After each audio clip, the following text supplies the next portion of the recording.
Hi, folks. I'm Dave from Rampant Wolf Games. And I am Chris from Deus Ex Machina, who's going to put his water over here. Are you sure? Today we're going to be talking about casual games for 5 or more players. Now, very specifically, when we got the definition of casual games, Yeah. it had to be a game that had to be. It couldn't be very complex. Ooh. Nope, just kidding. Okay, I'm thinking, please, for the love of God, you did not put you did not put Eldritch Horror on this. I did. No, I'm just kidding.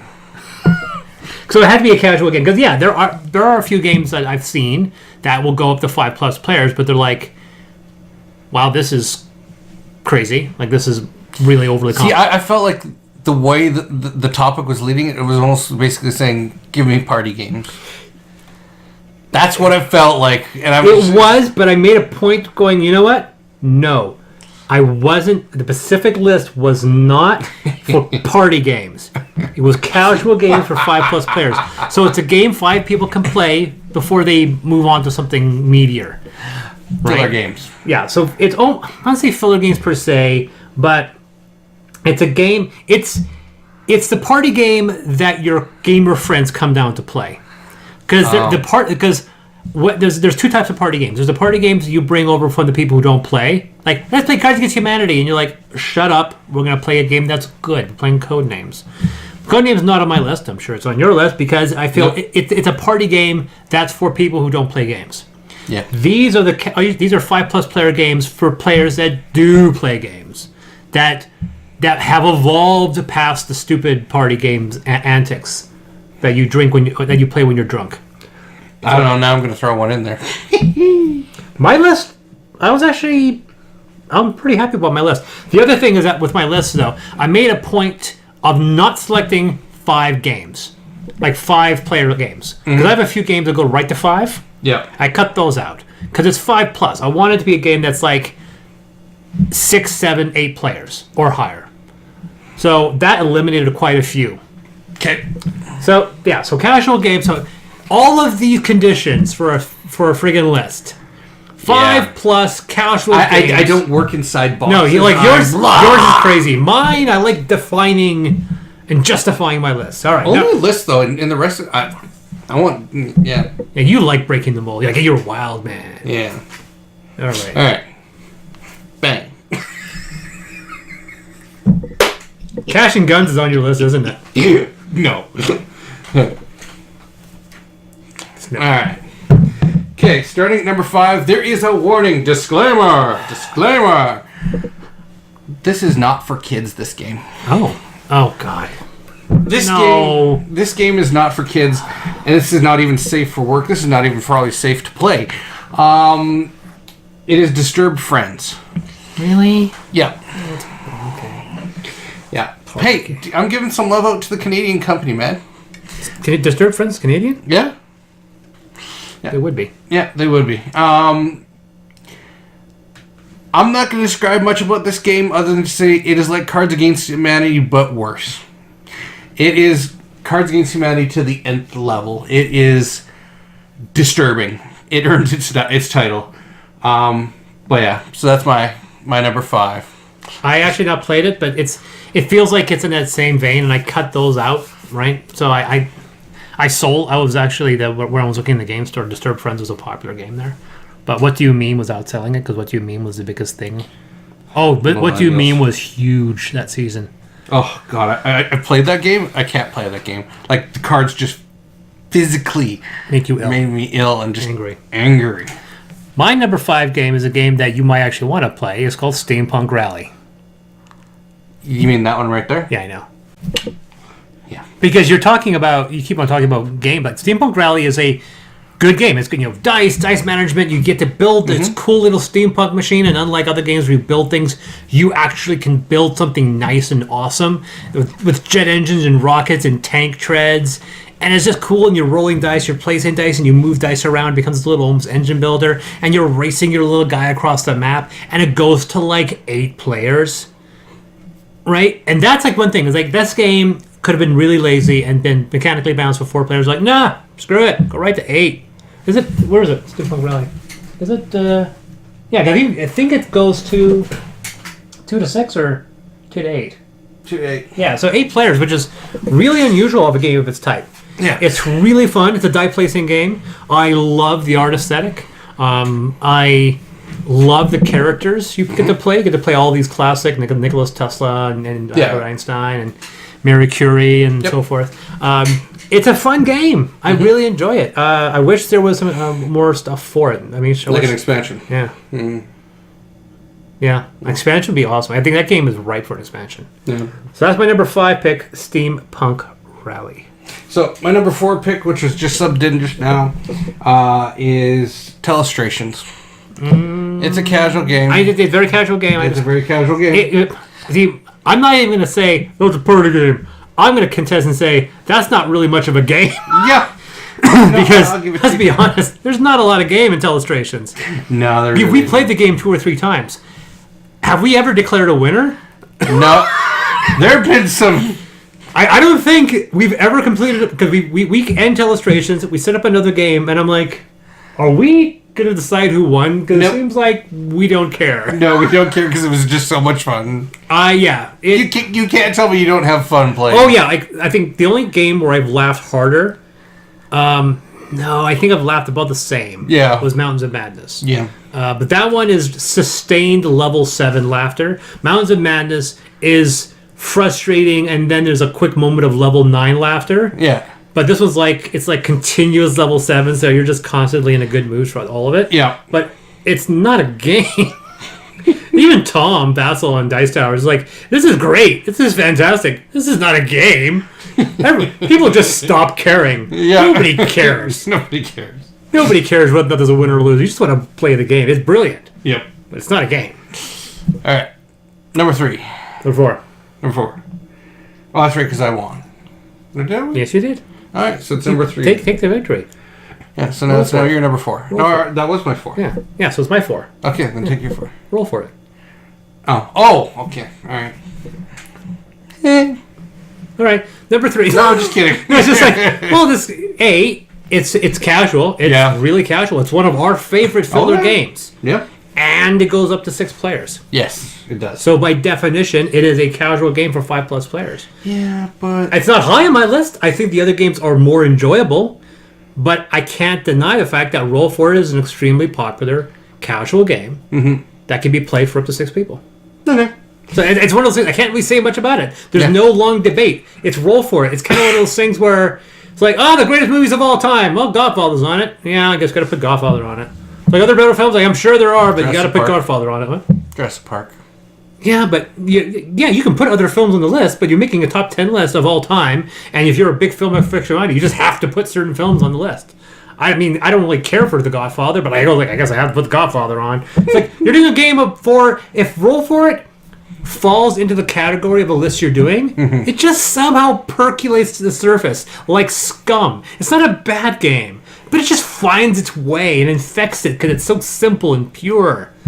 Something like a cute puppy. You just you just want to smack it or pet it or both.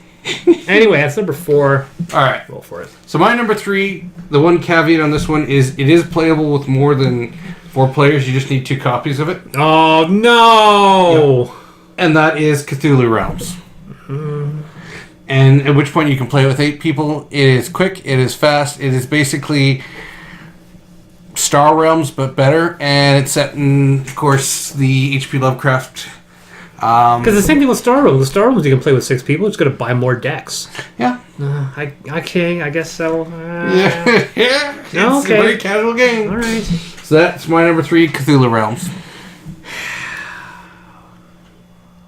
All right.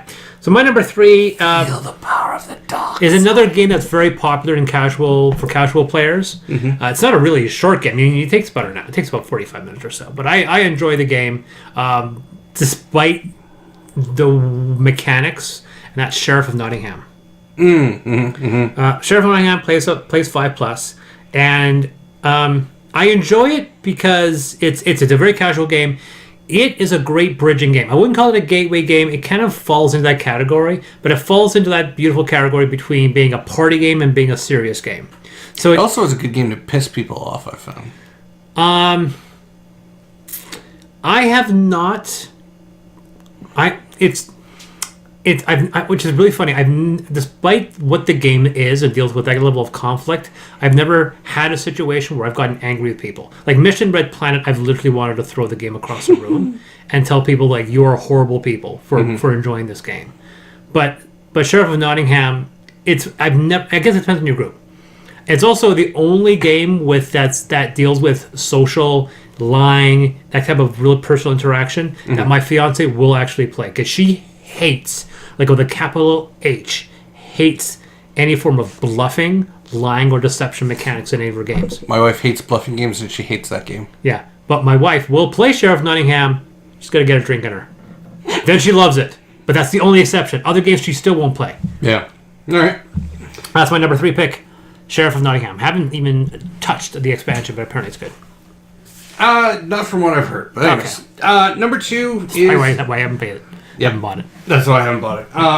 Number 2 is a new entry into board games that literally just arrived 2 weeks ago at my door. Kickstarted.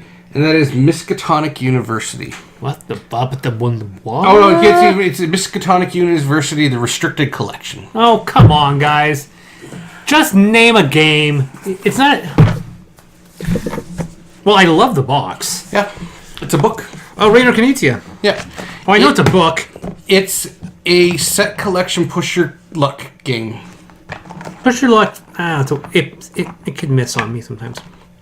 Like this. That's pretty neat. So yeah, those are your player boards. Plays up to 5. And basically you're just trying to collect sets, and if you end up with duplicates, you end up getting kicked out of the library and your turn is done. Interesting. So it's a very quick game, but yeah. And then whoever has caught the most lore points at the end of the game wins. Very simple. It's simple. It's nice. So that was number 2. My number 2... There's not much to say about that. It's just quick in and out. On my number 2, I gotta say it correctly. Epic Spell Wars of the Battle Wizards Duel of Mouse Skullfires! Yeah. The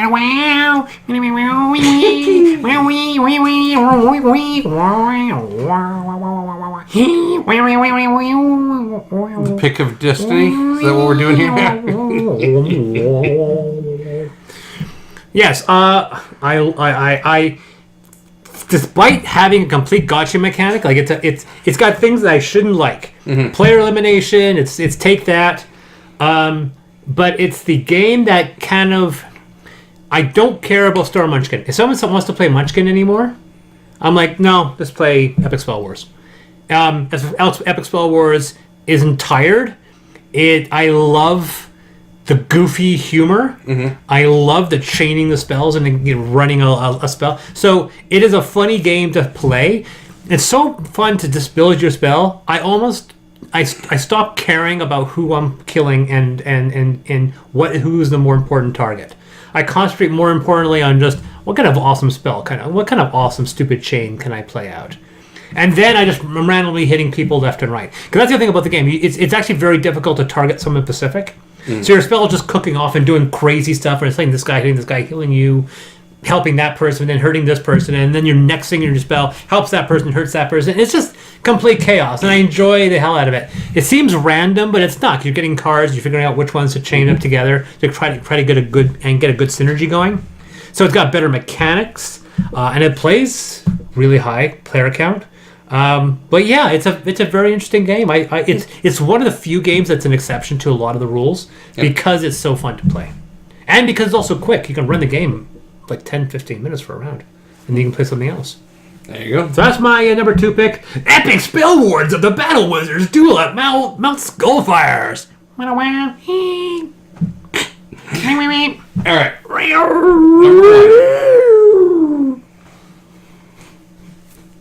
Snap. Game 50-50. Mm-hmm. My number 1 pick.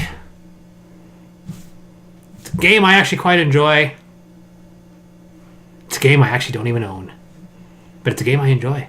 And I haven't bought it because it's really friggin' expensive. It's called Formula Day. Formula D or Formula Day? I call it Formula Day, even though people call it Formula D. But originally the game was French, and they called it Formula Day. And then when it got imported and mass-produced, they turned it to Formula D. And Formula D, I don't know. Formula Day, I'll take it for it. I'm calling it Formula Day because my fiance is French. So Formula Day, it's a roll and move, but it has some enjoyable mechanics, and it plays to obscene amounts of players. Like 12 or 10. Yeah. It has dice that have no reason to have that many facings. Mm-hmm. There's a 30-sided dice, and yet there's only like 10 or 12 different facings on it. It doesn't need to be that big. It could literally have been just 4 different types of die 10 with different increments on them. They didn't have to, Mm-hmm. but they did it for just pure giggles. I love the fact you can build these different race courses, and I think that's really cool as well. It's fun. Plays at a high player count, and it's just fun. And I love the advanced rules where then you can actually involve strategy, you mitigating damage and tires. And that's when the game becomes a bit more involving. But if you want a race casual game, just go, okay, done. We're playing it. And then it's through in half hour, 45 minutes, and somebody wins. So that's my number 1 pick, Formula D. All right. So my number 1 pick for it... Sorry, my number 1 pick is Roll For It. I don't feel bad. You put that at number 1, eh? I did. Because it is very casual and it plays more than 5. It is the scum that rolls to the top. Well, yeah. It's not a bad thing. Scum survives. Yeah.